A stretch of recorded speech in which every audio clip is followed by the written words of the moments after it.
that in mind, I'm going to introduce you to Mr. Brian Pash. Please put your hands together for him and the panel.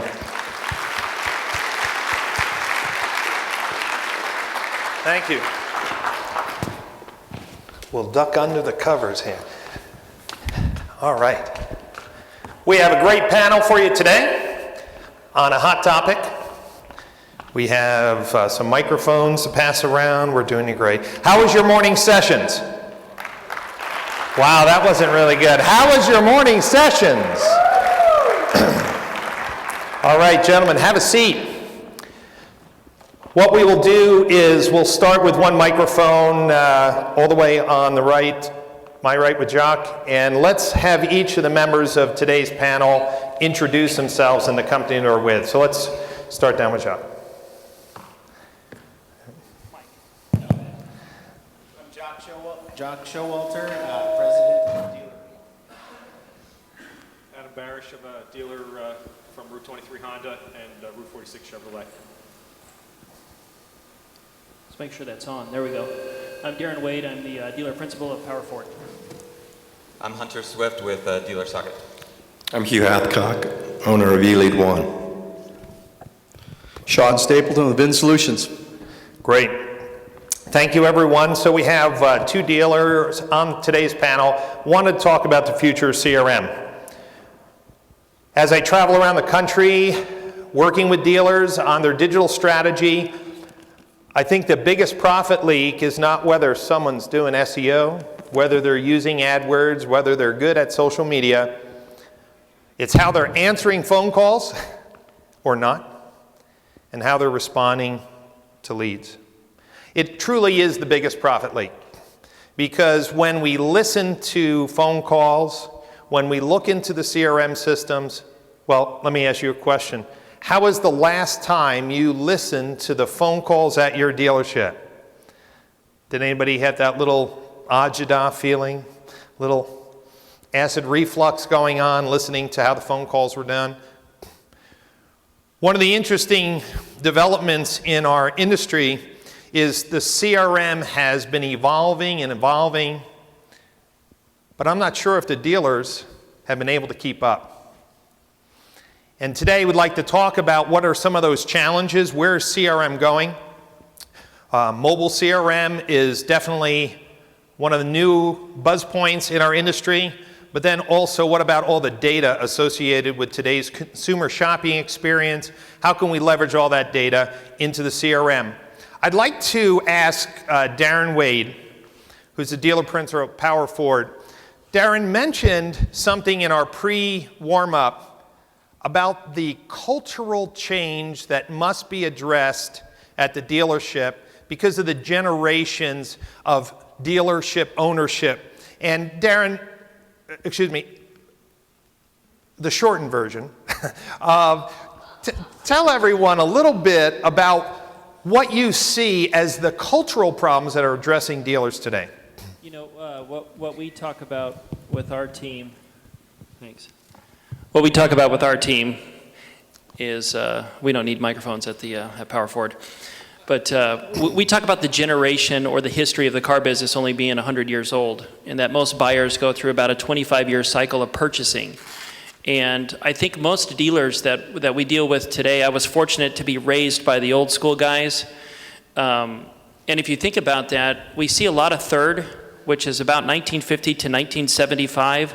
And we see a lot of fourth, the 1975 to 2000 dealers that are out there. And we also have a lot of those customers. And I think a lot of us don't understand that we've got customers that are used to that scenario. But we also have a lot of dealers that are also used to that scenario. We see a lot of fourth generation customers in our stores these days. They do the back and forth negotiations. We have managers that understand brick and mortar, and they get wiggy if you don't have somebody up in your customer out on the lot. But what about that virtual dealership? Do those managers, much less does the general manager or the dealer principal, do they even understand what that means? Sometimes we have to break it down for our own general managers, because those were the same guys that told you that a computer never sold a car, and they didn't own a cell phone, right? But I know just about every dealer that I know of now has a cell phone, so they can even learn that thing too. The point is, we're 13 model years into the 5th generation, and we also have 5th generation customers. Those are the customers that are utilizing, and that CRM absolutely has to hit, because A, they're not loyal, and they've got an attention span worse than a car dealer. It's about 2 seconds. And so we need to be communicating with them quicker, because they're not going to do 4 hours on buying a car. And the question is that, or the answer to that deal is understanding that culture, and that dealer, most dealers are 4th generation dealers, in my opinion right now. And they need to understand the 5th generation customer, or that dealership gets left behind. So I think in a nutshell, that's kind of where we really need to start the discussion on the future of CRM, and really get it to a level that a general manager can understand, one that's been successful since 1950 or since 1975. You know, the comment that the best CRM is the one that people use is really true. In this room, there are many different CRM platforms being used, and some are being used very well, and others are just minimally used. One of the challenges that we need to talk about today is, what are the barriers for getting your team, your leaders, to become CRM centric? Would you agree with me that one of the biggest challenges we have is getting the leadership to put accountability into your CRM process? True? So, Hunter, you have the mic. How will future CRM technology or strategies help dealers inject inspection, do better with accountability? What has to change from software, philosophy, culture? Because I walk into too many dealerships and, well, no one's looking at the processes and if they're being completed. Yeah, I think the key to CRM is to really understand that it should be enabling processes at your dealership. And when you look at the first CRMs that were out there, they were really just a tool to manage leads. And then later it became software that would manage the showroom traffic and the phones. And what we've kind of got away from is really about managing the relationship. You know, we should be getting personal with our customers and really developing a relationship with that customer, calling them back, doing those type of things. And if you set up these processes at the dealership that might work, the only way that you're going to have any results is if they're doing what you're expect them to do. And so you have to make sure that your CRM is integrated with the phone system, so that you know what kind of calls they're doing, or if they're not making their calls. Integrate it with your phone, on your cell phone, so they can't use the excuse that they made all their calls from their cell phone. Being able to really just take that old mentality of even having like an old desk log that a lot of dealers have used or even still use, and really incorporating technology so that we can maximize every opportunity, and then really hold these people accountable. So with some type of a checkout report or a daily activity report where managers can then manage their salespeople and say, look, this is what you did today, this is what you haven't, this is what you still need to do, and then they can use that as a training or an opportunity. Let me ask the audience by a show of hands, how many of you have implemented a mobile CRM solution that your sales force is using? Mobile CRM. Okay. Sean, what is mobile CRM doing to change the way in which we deliver a better customer experience? And what are the challenges at the dealership level getting their team to adopt a mobile strategy? First of all, Brian, I really think we got to start with what's really changed isn't the future of CRM, it's the customer. So start there, because without customers, we have nothing, right? So first, what's changed? Has the auto industry changed less in the last 5 years or more than ever in the last 15? Will it continue to evolve faster and faster? It will.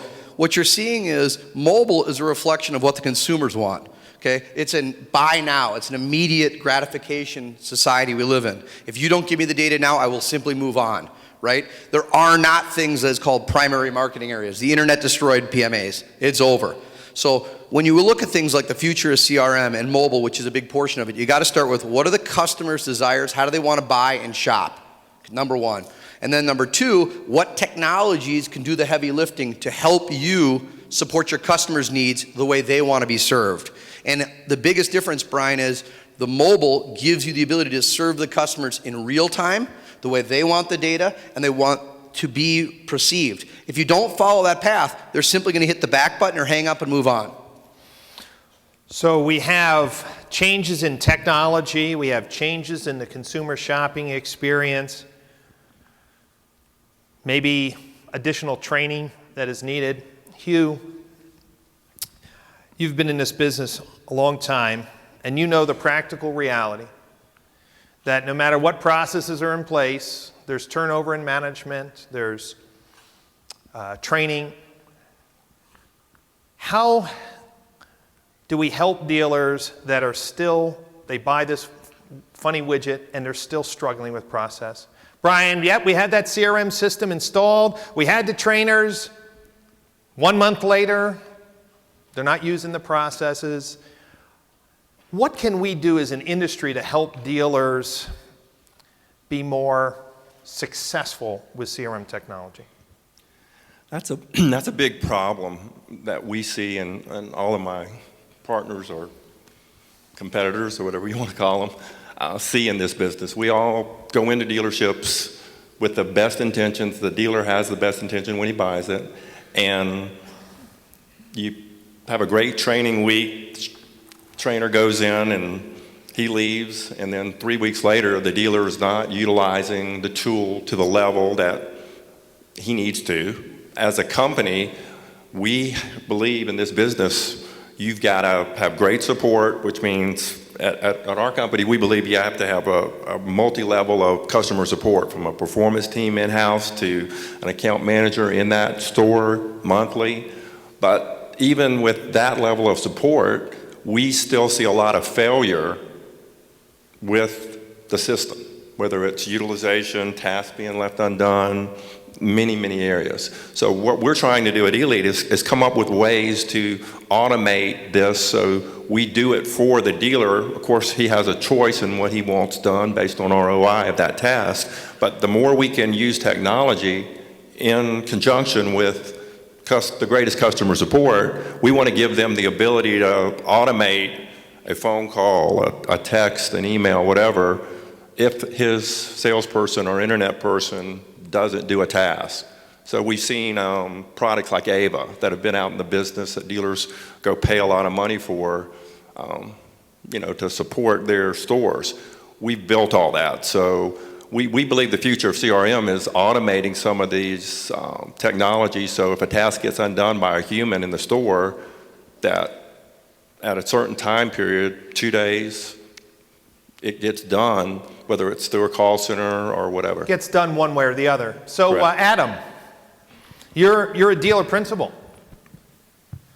Why is it so hard in today's generation, with all the research that Google has shared, Polk has shared, J.D. Powers has shared, that consumers are visiting 1.3 dealerships, they're doing their primary research online, that if you respond to a lead in 5 minutes, your opportunity to get an appointment just climbs off the roof. You have all the tools, you want to sell more cars. Why is Hugh's reality, the reality I see around the country, that with all this great technology, we can't seem to execute on the basics of CRM? I think that takes a certain technological savvy in order to be able to use some of the technology. So there's not a one-size-fits-all CRM, and that's what we're seeing here, is that you need to make it easy enough for the person who ends up selling cars because they couldn't be that computer engineer or whatever it is. They have to be able to put that information in easily. They have to be able to use it. We keep wanting them to do more and more video. We're seeing that in the booths here. How do they get that video out to their customers? They have to have a CRM that they can click a button, go to their library, add that to their email, and send it out. It's just got to be something that's simplified or dumbed down, but still be very technologically savvy.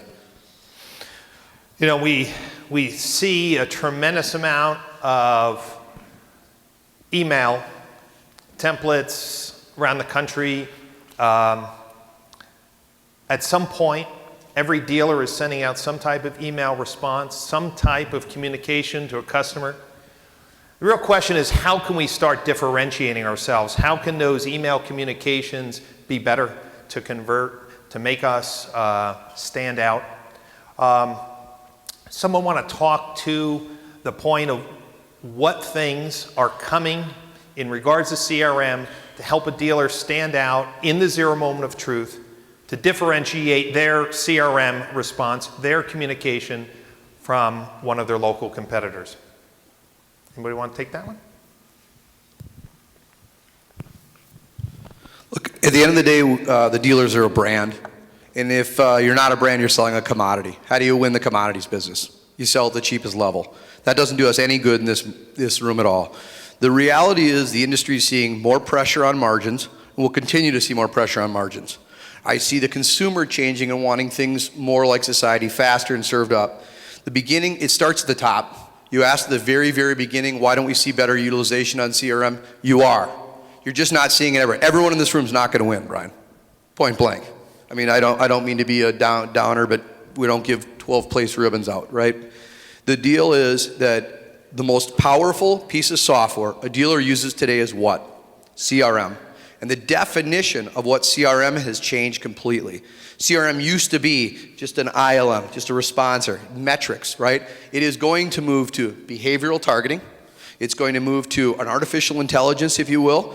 Hugh, you brought up Ava, for example. Great company. They are the example of where the future is starting to go. You're going to see data, big data. We've been talking about this for years. Data drives analytics. Analytics drives better decision making. Point blank, proven. Right. You've seen technology change where you see websites and CRM are integrated together. There's no doubt, 2.5 years ago, that was proven as a major competitive advantage. You're going to see these things continue to move forward. The core of what you're seeing is each and every one of us have to make the culture change that we're going to use these tools to our advantage. How do we get our employees to do it? You got to tell them what's in it for them. What's the advantage of using the tool? It's no longer from click to brick and mortar. It's from click to hip. Because if you don't respond and someone else does, you lost that opportunity. So it's culture, number one.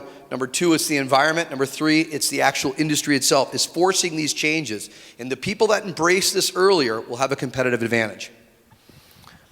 So we've heard this culture, training, some challenges.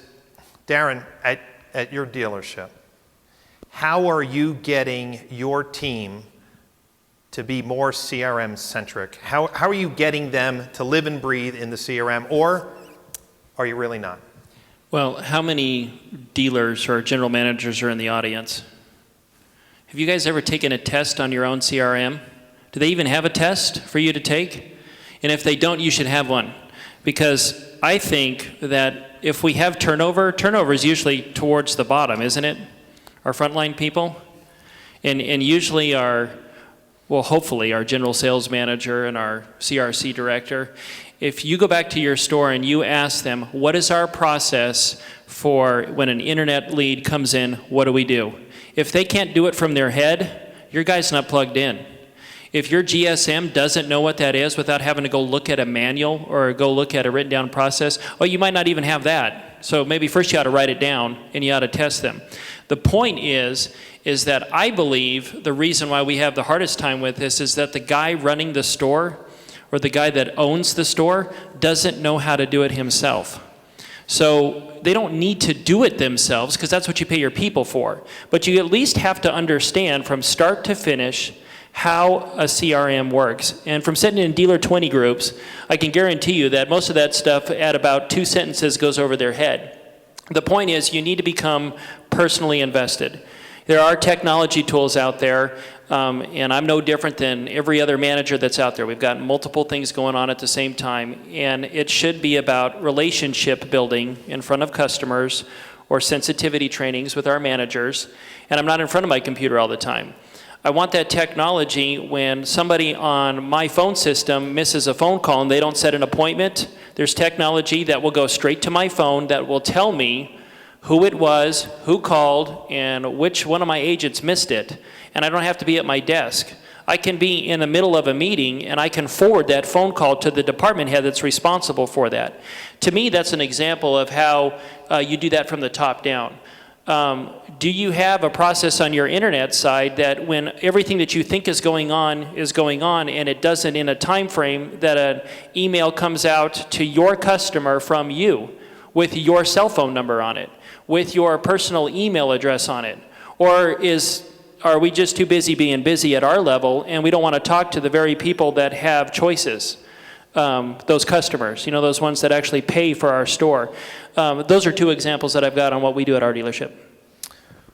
Jacques, tell me a little bit about your perspective working with dealers, obviously seeing technology change the face of CRM. What do you see is the biggest challenge ahead for dealers in the evolution of CRM? Where are you seeing that you need to adapt your model to get dealers to connect with your product? This has been mentioned before, but I think clearly, by far and large, it is changing the mindset of the dealer principal, because all of this great technology, and it's going to get better, and it's going to be connected to your automobiles, and there's going to be Google Glasses and all this crazy stuff that everybody in this audience is going to want to use.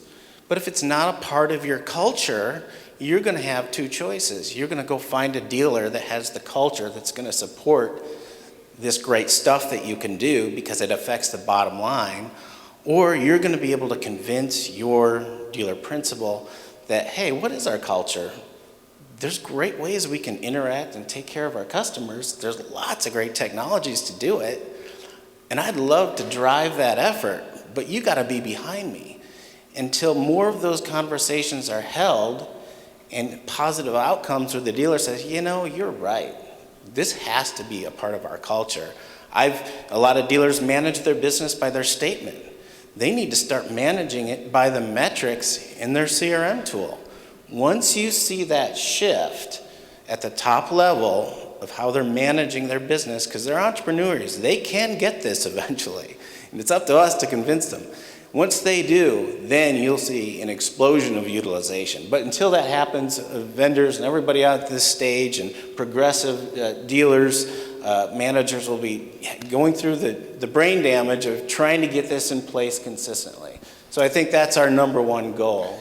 Hunter, respond to that and also make a comment of what you're seeing as cultural shifts in regards to getting mobile adoption at the dealership. Absolutely. This panel is called The Future of CRM, and I think we can come up here and talk about all these new features that are coming out, and I think for the most part, a lot of, at least the companies that are up here, have been very innovative. When I started, 9 years ago at DealerSocket, it was a web-based tool, and my competitors were server-based, and dealers, you guys would say, well, I don't know if my data is safe, and what happens if the internet goes down? And you're seeing these innovative companies who built these platforms on this, web-based. We've been able to expand.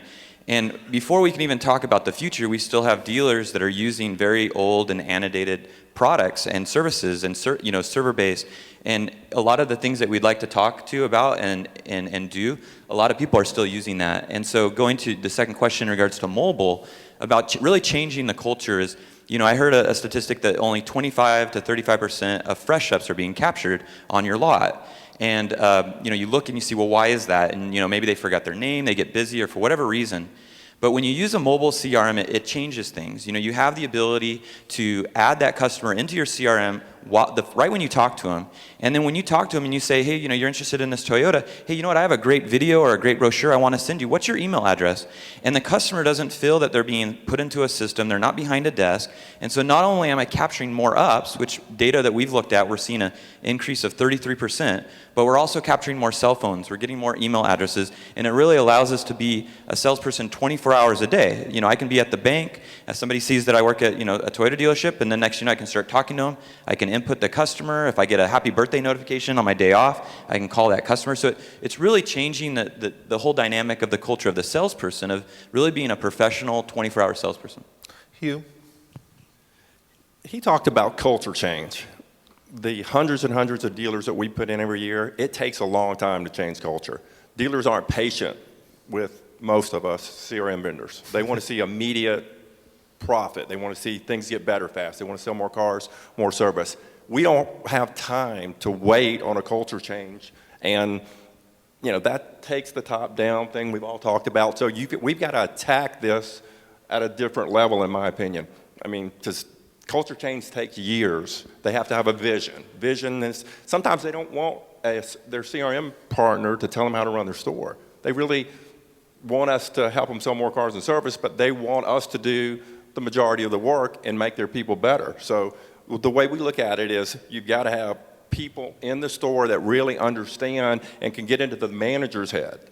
The guy that's the owner that we sell isn't going to go out and in most cases run the deal as far as the CRM side. So your managers are key. You've got to get those people bought in so they're the power users, not just the internet or the BDC, which are typically have been the power users in our business over the last 30 years that I've been in business. So we have a structure where, okay, you got to train the managers, you got to have account people in the store every month that are not keystroke trainers, but they're actually car guys. Because a manager doesn't want to listen to a 25-year-old kid out of college that comes in and says, here's this great technology. He has to understand the car business.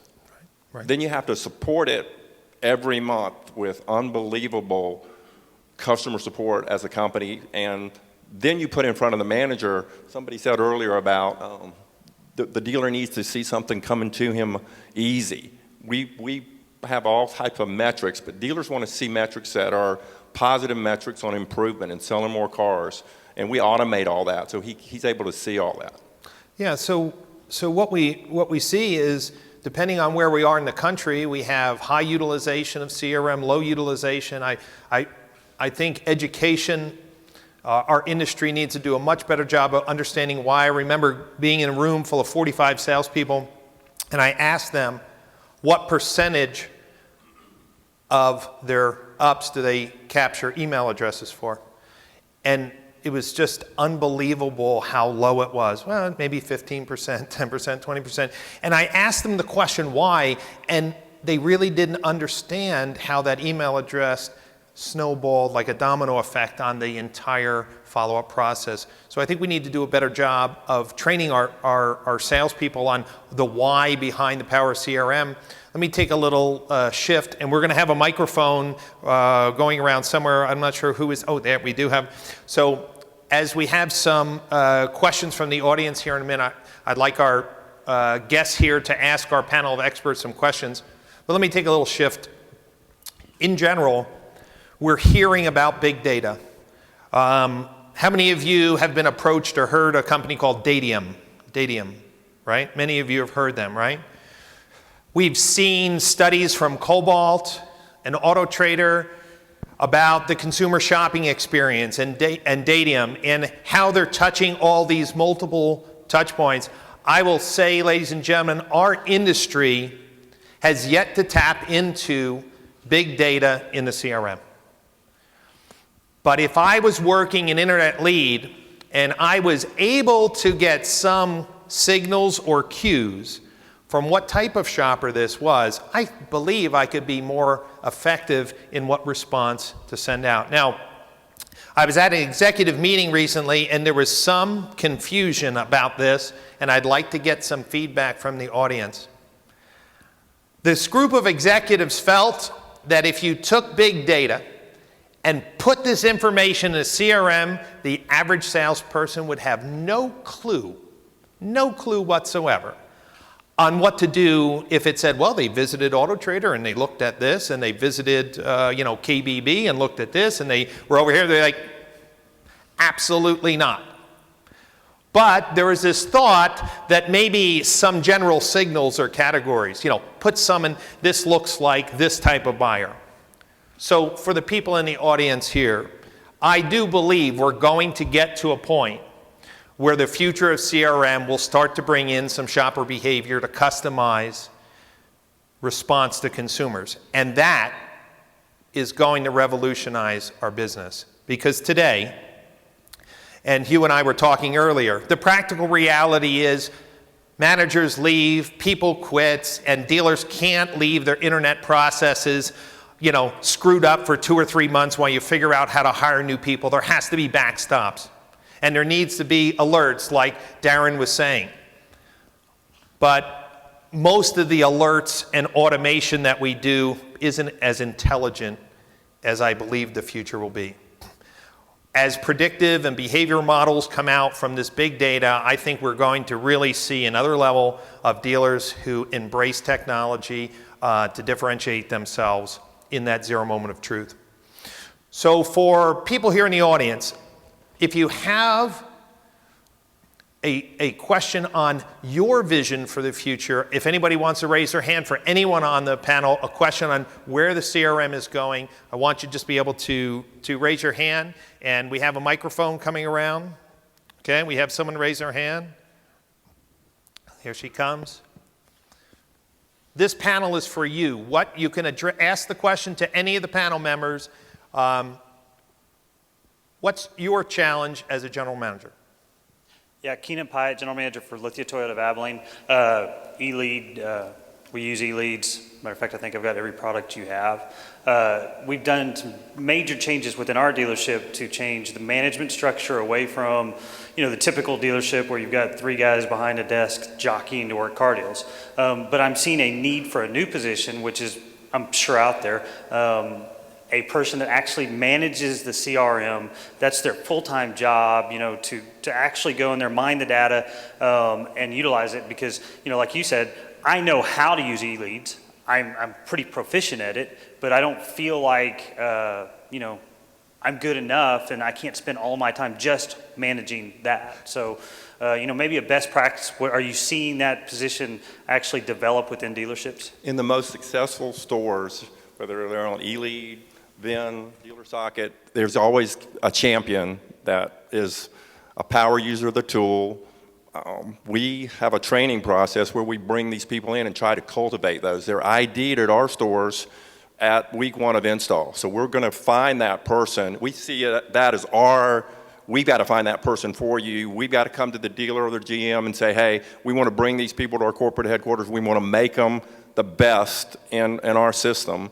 And we believe very, very passionately that if you've got a champion or a CRM manager, that they'll understand the full capabilities of the tool. So, we bring in 300 to 500 people, depending on the year, to do that type of training. There's no charge. We pay for everything. We think that that's a huge investment that we can help you make that will let's help you take your CRM to the next level.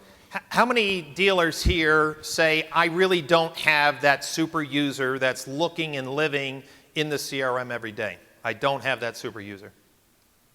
Yeah, okay. So what's the challenges? Sean, your thoughts on... I want to go back to one thing quick. Yeah. I want to know who those executives were that made that decision on big data. Yeah. Right? Because do they work in a store or on a store? Right? Because if you take an average, excellent internet manager, so let's see if people were a digital dealer last year, Kevin Fry made an incredibly aggressive comment. Kevin Fry said, with new technology, I know more about an internet lead than I do a call or a walk-in. Yeah. What does he mean by that? He has the ability to use the data points to see the purchase journey. Why is that important, and how does that work? Well, things like understanding the equity of their current car, the pencils of their last deal, the road to the sale, what cars they're looking at in real time, and what incentives you can use to your advantage to increase your profitability. I think that's not hard work. I think that's called smart work. And I'll also tell you this, the dealers like you and everybody else talk about, the progressive dealers, they're already doing this. They started years ago. The technology's getting better. When we acquired Haystack for one reason. The ROI was too compelling not to. When we were at Google, they made a very interesting comment. They said technology's advancing faster and faster. Why? Because good technology takes the technology out of technology, which means there are no more barriers. And the barriers that are out there today are either artificial barriers or poor leadership barriers. Okay. Hunter? Going back to this change of culture, if you just look at the classes that you've attended today or what people have talked about, there's still this emphasis on driving traffic to your dealership. We're still paying a lot of money for leads. We're all of our focus is really in regards to advertising and buying leads. Where we have this great customer database in our CRM, and we know more about this customer than we've ever known before, and more than we ever know on any lead that's coming in. I mean, we know every time they visited, what cars they've looked at, what do they own. As you mentioned, trade evaluation. We know bank programs, manufacturer incentives. We have all of this data within our CRM, but often we're not using the technology or even just processes to mine the customers that we do have versus paying for a lead, $25 that might be going to multiple dealerships. So really having somebody, some successful dealerships have even incorporated a fourth source. We know the three sources: phone, internet, and Fresh Up. But having this fourth source where all they're doing is just mining data and creating opportunities. And the real power of a CRM is about creating opportunities or identifying opportunities so that you can say, hey, this is a customer that's in an equity position, or that's high, out of warranty, high average RO, I can get them into a new vehicle. All of those dynamics are important things that we need to know that we have in the CRM that I think is very underutilized before we even get to the big data part. So Hunter, great point. Is Brian Benstock in the room? I know he's going to be speaking, I think, today. Is Brian in the room? One of the workshops that are being offered at AutoCon is Brian Benstock, General Manager and Partner of Paragon Honda, selling 100 cars a month out of the service drive. Equity mining, I think, is in its infancy. There has been equity mining products out in the market, but I will tell you, bringing the CRM experience into the service drive, having a seamless integration of all this great data and integrating it into the service drive is still in its infancy with dealers across the country. And if you've been trying to implement a better sales process in the service drive, there's a number of workshops here at AutoCon, and I think it would be well worth your time learning about how service CRM has to be one of the future conversations that we address in this industry. So Adam, let's go to your store. Hunter brings up a point about equity mining, okay? There's been equity mining products. Do you have a regular program in the dealership for equity mining? And if you don't, what has been the challenge? Because we know the data's there. Yeah, we've had different products that we've gone through, and we ultimately end up with a lot of products, whether it's in vehicle valuation or in the service drive, like you're saying, and we end up with companies that are better with performance managers attached to them, because it all comes back to process and avoidance of what I call process evaporation.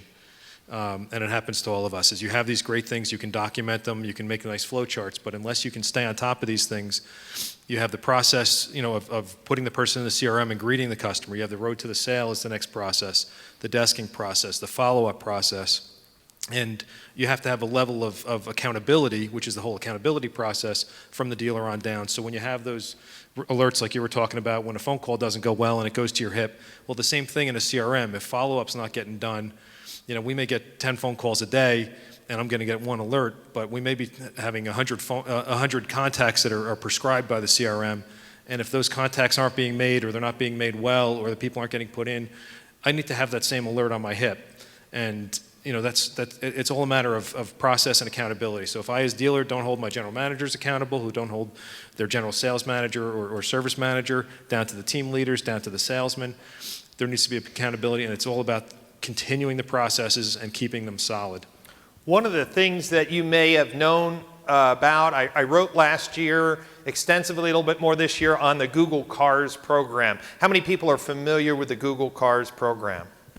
Okay, if you're not familiar with the Google Cars program, buckle up. Our industry will be going through another major shift in how consumers are going to interact with our vehicles. One of the very interesting things about the Google Cars program that's unique compared to any other, say, lead provider, is Google will fire you. They will fire you. And they actually have fired dealers. And you know why they're firing dealers? Because dealers aren't responding to phone calls and leads. Google's going to evolve into a very interesting partner with car dealers. They are helping dealers with data hygiene as an unintended consequence. And they are helping dealers, principals, when their own staff fail. For example, Google's philosophy is if a consumer fills out information on a lead and Google sends the dealer the lead, Google doesn't know what you say to the person, meaning they're not monitoring emails. They just know whether or not you sent an email, whether or not you called. And Google will send the dealer principal or someone a little text message, and say, hey, Bob, no one's responding to this lead. And if you continue providing a disappointing customer experience, they will fire you. And you will be very sad because they will be very, very important into your sales acquisition strategy. That's the future. So in some respect, they would be the first third-party lead provider to force dealers into better data hygiene and communication practices. And that in itself is part of the future of CRM because in their program, there's a limited number of times you're going to contact somebody and a limited number of times that you can call them until engagement happens. And so dealers who have CRM systems that auto-fire 10 emails over 3 days with no consumer contact will lose the ability to contact that lead. So the future of CRM has never been forced by a third-party lead company, but Google will be making sure that as a partner in your sales process. Very interesting opportunity. Questions? Brian, one quick thing is yes. that I think Microsoft did try that way back with CarPoint. What was that, 10 or 15 years ago? Which, of course, failed. I don't even know if they're still on there with that. What do you think is going to make Google different than Microsoft at that point? Google's Google. Why will the Google Cars program succeed?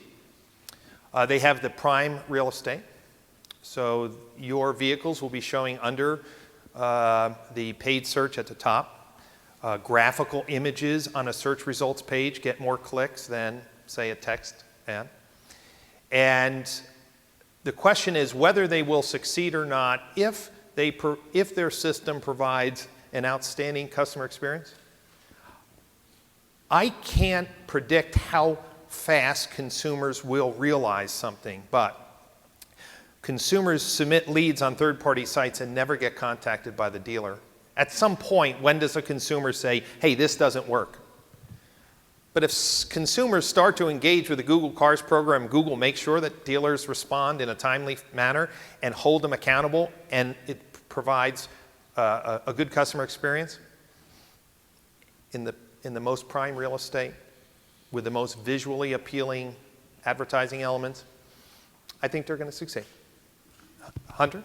You made an interesting comment about creating the ideal customer experience for our customers. CRM has an important role in that, about being able to respond to the customer and do all of these things. We want to make sure that, we're changing the culture even in regards to transparency at the dealership. How many times do we still have the negotiating at the desk and then the salesperson, goes to the manager and is, what's going on back there? And, we're seeing dealerships even change the desking and doing the desking right in front of them, allowing them to pick the payment versus, pushing them into a payment. Those are some cultural changes that in the end, the CRM is actually benefiting the consumer. And I think that's the true value of having dealerships really embrace this, because it will improve CSI, it will improve the time of sale, you hold more gross, things like that I think are crucial. So from the audience, again, if you have questions from the panel regarding the future of CRM, I'll look, we have a hand over here. We need a microphone, come on. Oh, go over here, go over here. Thank you. Paul Snow, Wilsonville Toyota and Lanford Group up in Portland. This is for the dealer members on the panel, particularly Adam, when you mentioned about the savvy of our salespeople. I mean, the bulk of the data that's getting entered into our CRM is by our salespeople. So we know we got to have the right salespeople.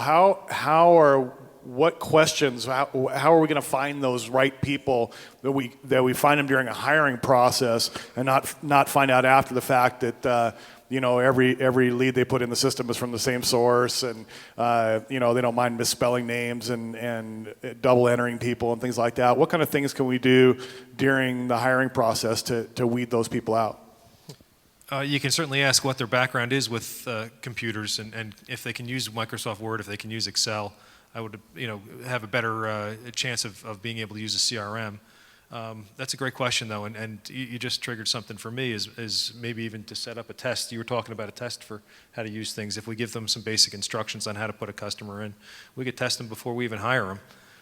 I know a lot of you guys have in your systems the driver's license scanners, is forcing people to use, put the thing here, hit the button, and get the data in.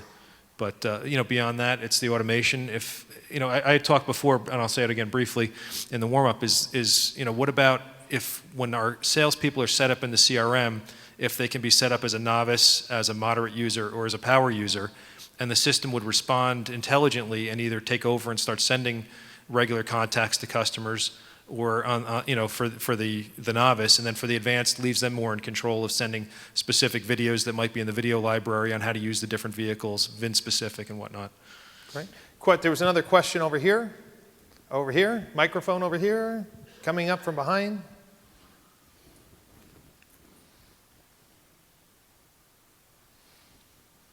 Thank you, Brian. I have a question for the vendors on the panel. CRM's a great tool and everything, but we talk about the personal purchase experience for customers when they walk in through the store. How do we make it personal, build a common ground, and do all that? But one thing that we struggle with is with the follow-ups with those customers is keeping up with that personal experience. You sell a car to somebody 3 years ago, they show up 3 years older, you probably don't remember what they look like or don't remember what the kids' names are. With CRM, I guess the question for the vendors is, with CRM, do you see a future where you can personalize that, where if you have a salesperson taking pictures with the customers, if that is something we could incorporate that with the CRM? Not just popping up a date of birth and saying, hey, happy birthday, let's make that phone call. How do we incorporate, our pictures? Because I do have 600 pictures. One thing that my dealer principal encouraged me when I first started was, Monty, you bring that personal experience to the customer, they will remember you for life. But the CRM that we use currently does not support that. And do you see that in the future where it would support a personal experience like that? Okay, so let's start with Jacques and just give the team a short answer on how you envision CRM creating a more sustainable, interactive, personal experience. Well, part of your challenge is gathering the data. There's going to be new interface devices like Google Glass, where your salespeople could be equipped with that. There'll be face recognition that automatically gets plugged back into the CRM. There'll be increasing integrations with social media to the CRM. So not only will your salespeople be taking notes about that person, your CRM could potentially be updated by that person's Facebook profile. So those are some of the things in the horizon. Okay. Hunter? Yeah, I think integrating social media, apart from social media like Facebook, but just the social aspect of interacting with your customers has to be an integral part of your CRM. Little things like being able to, look to see if they're on Facebook, not necessarily to market to them or to do anything, but maybe even just to see if we have a mutual friend and say, oh, you know what, we share this person, I sold him a car. Being able to leverage social interactions. I mean, if you think about going back to those first, second generation car sales, it was all about relationships. It was all about social, about who you knew and the small town referrals. We've kind of got away from that, but I think with social media, it's helping us to get back, and I think the CRM is an important part to that. You ask about now, though. Most of us, I think, already have the capability, I know we have for over 10 years, where you can add a picture of your customer right at day one of the relationship as you build the rest of your profile on them, whether it's their favorite sports team, kids, you can put it into the system. My call center gathers information and adds it into the system. So, I mean, is there more you're looking for than that? Immediately? Well, similar to that is what we have with our current CRM. Obviously, that will have the capability in the sense that uniquely you're connecting a first name, a John Smith, to John Smith buying a car from Dave in 2008, the same John Smith coming in buying a car from Dave in 2010 and the same John Smith coming in buying a car from Dave in 2012. What Dave has done a good job of is taking a picture the first time, the second time, a third time, and when that person is shopping again for the fourth vehicle, you have a web lead or a contact that goes out, that comes into the store, and you have this automated email that goes out saying, hey, 1, 2, 3 pictures of the last 3 purchase experience there at the store. Why would you shop somewhere else? The CRM right now doesn't have that, and I think in future, if you had that capability with video, with pictures, I mean, that's where you have to go, and because that's where we're all going. It's easy as taking a cell phone cell phone out and taking pictures with that. So. Sean, how is your vision of making CRM more personable helping dealers plan for the future? Well, it's behavior analytics. I mean, that's really where it comes down to. Today, we set up processes based on generic concepts. The future of CRM is the data itself will change the processes based on the user experience and the velocity of the road to the sale. Monty, you said it right. Where are these things? Many of these CRMs have it. Like Hugh said, we've had social integration for more than 3 years, right? You can take the pictures, you can send the video, but it's more than that. The real challenge, I'd say back to you, Monty, is why are you waiting 3 years to re-engage the customer when they come back in? Good CRM should be proactive the whole way through, right? You don't wait for the customer to come back. Good dealers today are proactively always trying to manage a relationship. You can't always expect the relationship to go your way, but if you truly do what's in benefit of the customer, and you make it easy for the customer, right, and we capture these pictures and things like that, the whole process will become better. But it's really about the relationship. And how do I develop a relationship? How do you sell me versus sell Hugh? It's knowing the differences between us. It's knowing the data points, the interactions, what gets him excited, what gets us excited, and being able to leverage that. And ultimately, the tools that you're seeing now, and they're already doing this today, okay, the behavioral analytics will take the data points and start to change the processes and follow-ups predicated on that person, not that group of people. It will become a one-to-one relationship. I hate to say this to any mass marketers in the room, but mass marketing's been dead for years. They're the only ones that haven't told you that. I want to make a comment about my observations traveling and working with dealers. And I want this to be a challenge because it's just a few minutes to lunchtime. And you reminded me of your comment. Are you happy with your CRM system? Okay. I bet if you did the math, the limitations of your CRM through maybe outdated technology, you mentioned server technology, lack of flexibility, lack of mobile integration, that you are so blinded by that contract. I'm spending $2,000 a month on CRM. It sucks. No one in the dealership likes it, but I got 2 more years left on the contract, and I'm going to wait until that contract. I believe if you focused on becoming CRM-centric, if you really understood today's shopper is demanding a personalized instant experience, that you cannot allow your team to let processes fall through the cracks. You need sophisticated CRMs that will alert you and step in for you, whether it's a phone call or an email. Ladies and gentlemen, if you had to leave today, the future of the CRM, in my opinion, is to realize how many hundreds of thousands of dollars you are losing because you're not CRM-centric. You've used a stupid contract to hold you back. It's your crutch. It's your excuse. Oh, if we change CRM, there'll be mutiny. Yet you'll look at your statement and say, Brian, hey, Brian, we got to cancel SEO this month. We're cutting back on our budget, and you're on the chopping block.